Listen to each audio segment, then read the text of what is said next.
Who benefits from the story that Mary experiences no pain during birth? Because Catholic theology doesn't just say that Mary remains a virgin before and after birth, she's also a virgin during birth. Her body remained intact. She felt no pain, there was no blood. It is like light coming forth. And that idea is nowhere in the Bible. Luke gives us one sentence. She gave birth to her firstborn son. That's it. No details about its pain or absence of pain. The doctrine of Mary's painless birth, virginity during birth, emerged in 4th century with Ambrose and Augustine. It emerged alongside the rise of monasticism and the elevation of celibacy as the highest spiritual state. Marriage was downgraded to the 3rd place, below lifelong virginity and widowhood. Ambrose, the Archbishop of Milan, was the primary defender of Mary's virginity. He argued that the physical birth of Jesus and the baptismal rebirth of Christians had to be totally virginal in order to cancel the stain of original sin, of which the pain of labor is the great physical sign. Ambrose's teaching was adopted, and there was a monk, Jovinian, who had argued that Mary gave birth normally. He got condemned as a heretic. And then we have Augustine, who wrote, "It is not right that he who came to heal corruption should by his advent violate integrity." So birth, the ordinary and extraordinary process of bringing life into the world, was framed as corruption, violation, something that damages a woman's body and makes it less pure. The funny thing is, even the church can't quite agree on this doctrine. The Catholic Church officially affirms Mary's virginity and painlessness during birth, but it never defined what that means physically. In the 1950s, there was this huge controversy among Catholic theologians. Some said focusing on anatomic details was missing the point, and others said that you can't have the doctrines without them. In 1960, the Vatican had to step in and say essentially, stop talking about all of this in crude terms. They wanted to preserve the doctrine and not explain it. This tells you something. Even the people who insist on this being true can't actually say what they are claiming. But what's important is that they need Mary's body to be exceptional, transcendent, not like ours, not like yours. This is the Madonna whore complex written into doctrine by celibate men. They need Mary to be a mother, but cannot tolerate her for being sexual. So they create this impossible figure, a woman whose body performs motherhood without evidence of motherhood. Her hymen must remain intact. No tearing, no blood, no opening, even as a baby passes through. This is men denying where they came from. They cannot face the reality that they emerged from between women's legs, screaming and covered in blood. So they created this theology where Jesus doesn't really come from Mary's body. He just kind of appears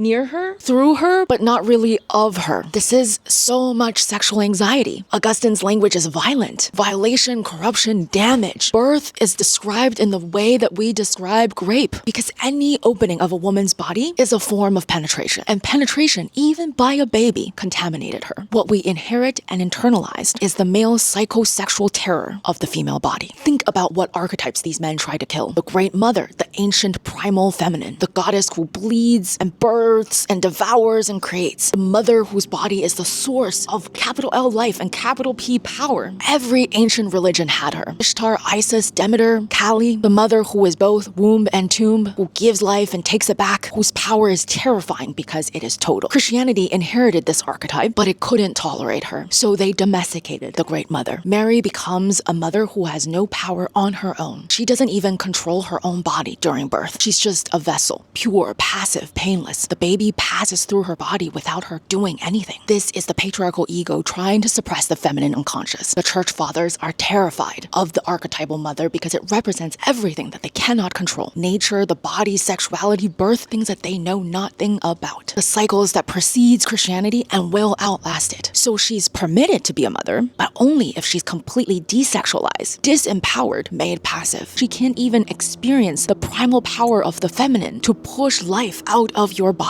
through blood and pain and your own physical strength. The doctrine of painless birth isn't about protecting Mary's purity. It's about cutting off women's access to the archetype of our feminine power. It makes sure that the mother of God has less agency than an ordinary woman in labor. It makes women's ordinary bodies incompatible with holiness. If pain and blood during birth are signs of sin, then every woman who Christ redeemed through death is still marked by corruption. Every real mother falls short. That erases the incarnation. If Jesus didn't pass through a birth canal, didn't emerge through blood and water, didn't cause his mother's pain, then what kind of incarnation is that? It would be a body that doesn't want to touch other bodies too closely. A God who enters the world without getting his hands dirty. Irony here is that the doctrine created to protect Jesus from contamination makes the incarnation less real, not more, because it suggests that God can't fully enter human experience without being tainted by it. The virgin who feels no pain is a defense defense mechanism, a way of making sure that women's actual bodies, our blood, our pain, our power, never have to be taken seriously. The question isn't if Mary felt pain. Neither of us was there. The question is, what are men so afraid we will remember if we let her bleed? The answer is, we made them. They came from us. Every prophet, every king, every god passed between a woman's legs to get here. And the day we remember the Great Mother, we remember that we are terrifying. And we can stop believing that we need their fathers, their priests, to give us permission to be holy. I am Connie Chen, here to help you deconstruct everything. Check out my Patreon for bonus content.